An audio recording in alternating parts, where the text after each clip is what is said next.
La voz de los protagonistas. Contacto telefónico.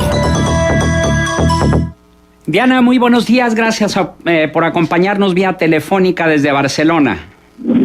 Hola, Juan. Hola, Marcela. Qué gusto saludarlos y tener oportunidad de Gracias, compartir Diana. con ustedes y con el público. Y bueno, pues para que nos presentes tu análisis de la situación política y social en torno a las posturas del gobierno español y de quienes quieren la independencia catalana, así como las medidas que dictó el presidente Mariano Rajoy el pasado sábado para restaurar el orden constitucional, según lo dijo en su declaratoria de hechos, y esta exigencia del gobierno español a los catalanes de acatar la intervención. ¿Cuál es el panorama que tú observas desde el lugar de los hechos, Diana? Mira, Juan, la verdad es que es una situación muy interesante desde dos perspectivas. Creo que aquí se están viviendo dos historias y hay una particularmente que me está llenando de reflexiones que ya iremos dejando sobre la mesa en los próximos días al regreso, que tienen que ver, y justo escuchaba los comentarios que le llama Marcela de la ciudadanía, que en contextos estamos constantemente compartiendo, del asunto de la participación ciudadana. Creo que se está viviendo la historia política, pero también se está viviendo la historia social. La historia política, bueno, se ha dado cuenta ya de ella en los medios, ha sido una historia que a mí me parece y se resume en una incapacidad de dialogar y en una incapacidad de hacer política por parte de los actores principales. La historia del independentismo catalán no es una historia, por supuesto, que se esté contando en los últimos años y mucho menos en los últimos meses. Sin embargo, en términos políticos sí ha cobrado una relevancia en estos últimos periodos y creo que lo que ha quedado sobre la mesa es esa incapacidad de llegar a acuerdos. Hoy yo te puedo decir que lo que se percibe es que la historia política de la búsqueda de la independencia de Cataluña no estaba del todo enfocada a conformar una república independiente. Creo que es un discurso que se ha venido construyendo y ha ido cobrando fuerza en la medida en la que el gobierno español no ha sido capaz de dialogar. Es decir, lo que los catalanes intentaron hacer desde un principio es lograr mayores niveles de soberanía, sobre todo en términos presupuestales. Y en la medida en la que el gobierno español fue, digamos, haciendo oídos sordos a esas peticiones, fueron cobrando fuerza esas otras voces independentistas, que claro que hay movimientos independentistas que sí están pensando incluso en la conformación de una república independiente. Entonces, esto nos ha llevado a una historia reciente que, bueno, nosotros en la mesa estuvimos compartiendo bastante información al respecto, pues de acciones que se han estado llevando al último momento. O sea, durante los últimos meses el gobierno catalán ha pedido al gobierno español que se sienten a dialogar sobre las nuevas medidas de soberanía. El gobierno español ha dicho que no, ha tomado una postura que justo ahora tú lo decías, constitucionalista. Se ha adueñado el gobierno español del término constitucionalista para referirse a aquello que no se puede negociar porque no está explícito en la Constitución. Entonces, bajo ese argumento, pues por supuesto que hay muchas cosas que no se pueden negociar. La otra postura política dice, bueno, la Constitución, los diputados, justo por eso hay un poder legislativo, están ahí para modificar las leyes y para modificar las reglas en función de nuevos requerimientos. Y eso es lo que no ha podido ocurrir. Entonces, no llegó el diálogo. Carles Puigdemont, que es el presidente de la Generalitat catalana, estuvo diciendo que se convocaría un referéndum. Mariano Rajoy dijo que no sería posible. Se fueron aplazando los términos. Finalmente llegó el 1 de octubre, que era la fecha del referéndum. El referéndum se llevó a cabo con muchas dudas, hay que decirlo, muchas dudas técnicas. No lo organizó una autoridad electoral, lo organizó la autoridad local. Hay muchas dudas sobre que la Generalitat no tenía los padrones oficiales de ciudadanos catalanes, entonces no se puede tener certeza sobre quién votó, quién no votó. Pero finalmente se llevó a cabo. Y se llevó a cabo en el peor de los escenarios, porque lo que todo el mundo esperaba, o por lo menos las posturas más sensatas, era que Mariano Rajoy dijera, bueno, ya está, voten, y finalmente, como no habrá sido constitucional, no lo vamos a reconocer. Pero no fue lo que ocurrió, los dejaron votar, pero al mismo tiempo intervino la Guardia Civil, la Policía Nacional, en muchas imágenes que todos vimos, con actos francos de violencia, ante los votantes, y entonces eso es lo que vino a encender a los catalanes. A mí me parece que desde los días previos, el 1 de octubre, y lo que ha venido ocurriendo estos días es que la sociedad se está polarizando de una forma impresionante. Por un lado, los catalanes defendiendo hoy un derecho a votar y un derecho a elegir su destino. Hoy revisaba por la mañana, preparando esta intervención, algunas encuestas que oscilan, algunas dependiendo de la fuente, entre el 60 o el 70% de los catalanes que dicen que quieren salir de este conflicto, pero quieren salir bajo una negociación. O sea, no se quieren pelear con España. Es una mayoría de catalanes que quieren seguir en España, pero quieren seguir con mayores condiciones de soberanía. Insisto, sobre todo presupuestal. O sea, el ánimo no es enteramente salirnos de España. Eso sería, me parece que a este momento la decisión más equivocada. Además, sería una locura. Es decir, no tienen con qué enfrentar al día de mañana la conformación de una república. Imagínate lo que sería conformar un banco central. Es decir, una serie de decisiones que de darse tendrían que darse en años. Pero al día de hoy lo que yo percibo es una sociedad catalana muy molesta porque el gobierno español se ha cansado de repetir que no los quiere escuchar. Es decir, en una primera postura de negociación no se sentaron a negociar. Llegó el referendo y lo que hicieron fue mandarles a la Guardia Civil y a la Policía Nacional. Y ahora, porque después del referendo también todo el mundo se preguntaba, bueno, ¿qué va a pasar? El 90% de la gente votó sí a la independencia, pero la pregunta era, bueno, ¿y eso qué significa? O sea, ahora que ya votamos, ¿qué sigue? Y lo que siguió fue una serie de cartas entre Carles Puigdemont y Mariano Rajoy, poniéndose plazos, Mariano Rajoy diciéndole, bueno, explíqueme usted si declaró o no declaró la independencia, luego Puigdemont diciéndole el sábado pasado, bueno, que sí la declaré, pero luego la suspendí, pero en el fondo nunca la votó el Parlamento.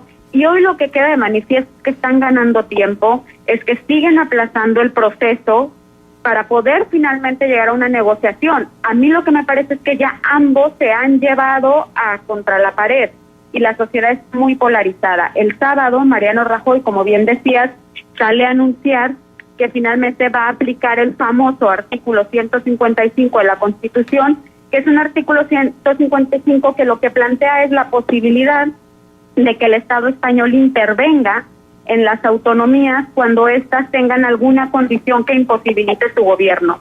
Era un artículo del que se venía hablando como la herramienta que podría usar Rajoy, pero no se sabía bien cuál era la interpretación. Y lo que ha puesto sobre la mesa Mariano Rajoy, que su interpretación es disolver completamente el gobierno catalán, es decir, echar del gobierno a toda la gente que hoy gobierna Cataluña, que, paréntesis, hay que decir, es un gobierno popularmente electo, con lo cual algunos analistas le están dando un enfoque incluso de un golpe de Estado avalado por una interpretación de la Constitución, porque aniquilar al gobierno catalán, insisto, es aniquilar a un gobierno al que se votó, al que ganó unas elecciones y el pueblo eligió. Claro. Entonces, hoy, el sábado, salieron a manifestarse 450,000 personas aquí en Cataluña, fue algo verdaderamente impresionante. Pero yo te puedo decir que la principal lección que a mí me deja es una sociedad que está levantando la voz ante su necesidad de participar, de ser escuchada y de que sus líderes políticos negocien más allá de llegar a una postura extremista. Creo que esa es una de las grandes lecciones. Por otro lado, hay temores. En la calle la gente dice, bueno, la gente está haciendo su vida normal, también eso es cierto. Cataluña y Barcelona en particular están haciendo su vida en toda cotidianidad, pero sí hay temores sobre temas económicos. El turismo ha bajado, algunas actividades particulares van a la baja, pero creo que más allá de eso hay un hartazgo ya sobre la incapacidad que muestra la clase política, pero ante eso la gran diferencia con nuestras historias es 450,000 personas en la calle el sábado pasado. Y con relación a esto que dices, Diana, de la clase política, Roger Bartra escribió un análisis en Reforma que me gustaría conocer tu opinión, y él dice que el conflicto entre el presidente español Mariano Rajoy y el presidente catalán Carles Puigdemont dice que es un conflicto entre dos expresiones de la derecha que ha puesto en peligro a la democracia en España. ¿Qué opinión te merece o cómo se ve desde España este punto de vista? Creo que una cosa es cierto, sí creo que es un conflicto de derechas. A mí me parece, pero también quiero dejar esto sobre la mesa, es mi opinión, que la postura más sensata que se ha visto en los últimos días la ha manifestado el bloque de izquierdas liderado por Podemos, Izquierda Unida, ahora Madrid, todas estas nuevas fuerzas de izquierda, porque tampoco podemos olvidar que el Partido Socialista está en una franca y abierta asociación con el gobierno de Mariano Rajoy. La semana pasada el Partido Socialista le dijo en el Congreso a Rajoy, vamos con usted, decida lo que decida. Esto es histórico, es decir, es la histórica fuerza de izquierda sumándose enteramente a esto. Y que los que están ganando son los grupos más de izquierda, porque además están matizando mucho el discurso. Por ejemplo, Podemos, la fuerza de izquierda que más fuerza está cobrando en España, está diciendo, vamos con los independentistas, pero ni siquiera validamos el referéndum porque somos los primeros en reconocer que no se hizo con las formas correctas, pero vamos porque la gente vote, vamos porque la gente decida, vamos porque negocien. Hoy la salida que se vislumbra es el tema de un referendo pactado, es el término que están utilizando. Es decir, que lleguen a un acuerdo, que sí convoquen a una elección. Ahora, la gran pregunta es, ¿cuál sería la pregunta en la boleta? Porque el referendo pues tendrá que ser una pregunta dicotómica, un sí o un no. El gran tema es, ¿qué van a preguntar? Si me preguntas si esto está poniendo en riesgo a la democracia española, yo te diría francamente que no. Yo hace unos días hablaba con algunos amigos por acá y compartíamos que a veces han ocurrido las cosas tan rápido en España que me parece que no vislumbran los grandes logros.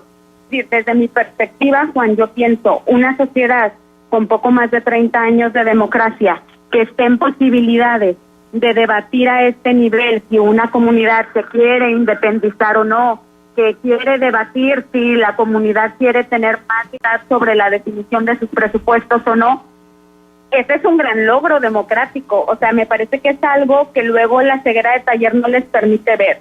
Yo creo que esto que está ocurriendo, porque además, salvo algunas excepciones, de forma general se está llevando pacíficamente.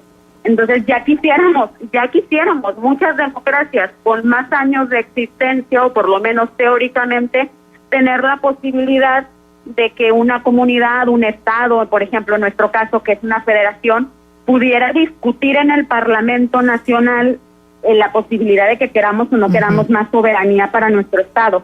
A mí me parece realmente que ese es un gran logro de la democracia, que van a salir fortalecidos de esto si es que logran negociar, porque la otra posibilidad es que Mariano Rajoy siga montado en esta posición y que sea inflexible y que venga el sábado es el día que va a discutir el Senado español esta propuesta que hizo Rajoy, además un Senado donde tiene amplia mayoría, con lo cual una posibilidad muy, muy cercana es que vengan y hagan lo que quiera Mariano Rajoy y que realmente los echen a todos y convoquen a elecciones.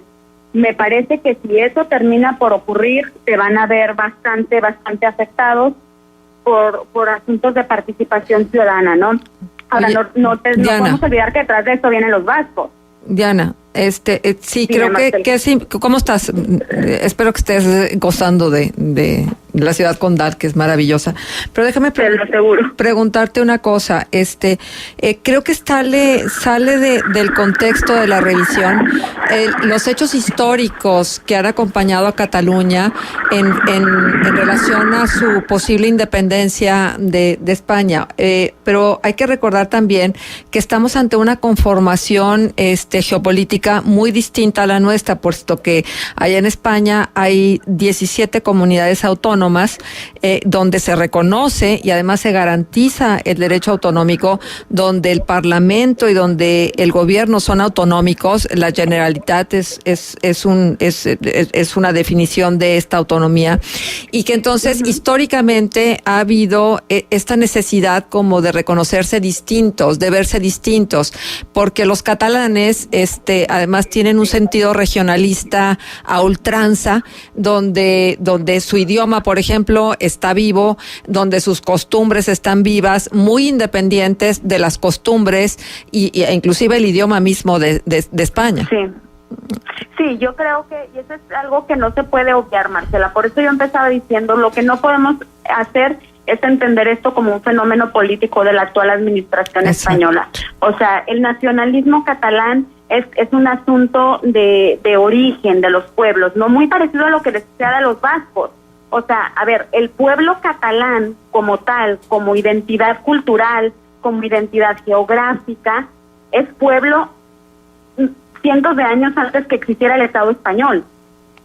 Es decir, esto creo que tendríamos que considerarlo porque no es un asunto nada más de negociación política en este momento. De ahí que se perciba que la postura de derechas de Mariano Rajoy, muchos lo he leído acá todos estos días, no está entendiendo la conformación de algo muy interesante que acá le llaman el Estado multinacional. Nos va a cortar el sistema, España, Diana. Disculpa. La capacidad de conformar en un Estado a todas las naciones. Diana, nos corta el sistema, pero muy interesante tu reporte. Muchas gracias. Gracias, buenos días.